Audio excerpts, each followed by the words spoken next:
छत्रपति शिवाजी महाराज जितने तलवार के धनी थे, उतने ही वह चरित्र के भी धनी थे। अपने चरित्र और तलवार को उन्होंने कभी दागदार नहीं होने दिया। एक बार शिवाजी महाराज के वीर सेनापति ने कल्याण का किला जीता। हथियारों के जखीरे के साथ उनके हाथ अकूत संपत्ति भी लगी। एक सैनिक ने मुगल किलेदार की बहू को, जो दिखने में काफी सुंदर थी, उसे सेनापति के सामने पेश किया। वह सेनापति उस नवयौवना के सौंदर्य पर मुग्ध हो गया। सेनापति ने शिवाजी महाराज को बतौर नजराना उस महिला को भेंट करने की ठानी। सेनापति उस नवयौवना को एक पालकी में बिठाकर शिवाजी महाराज के दरबार में पहुंचा। शिवाजी महाराज उस समय अपने सेनापतियों के साथ शासन व्यवस्था के संबंध में विचार विमर्श कर रहे थे। युद्ध में जीतकर आए सेनापति ने शिवाजी महाराज को प्रणाम किया और कहा कि महाराज, कल्याण से जीतकर लाई गई एक चीज को आपको भेंट करना चाहता हूं।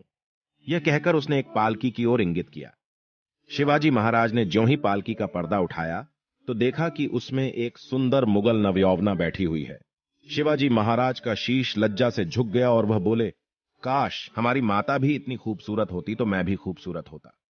इसके बाद अपने सेनापति को डांटते हुए उन्होंने कहा कि तुम मेरे साथ रहते हुए भी मेरे स्वभाव को समझ नहीं सके। शिवाजी दूसरों की माता बेटियों को अपनी मां के समान मानता है। अभी इनको ससम्मान इनकी माता के पास छोड़कर आओ।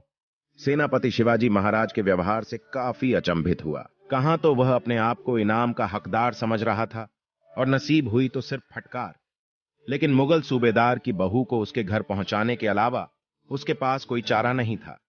मन ही मन उसने शिवाजी महाराज के चरित्र को पहचाना और मुगल खेमे की महिला को उसके खेमे तक पहुंचा दिया।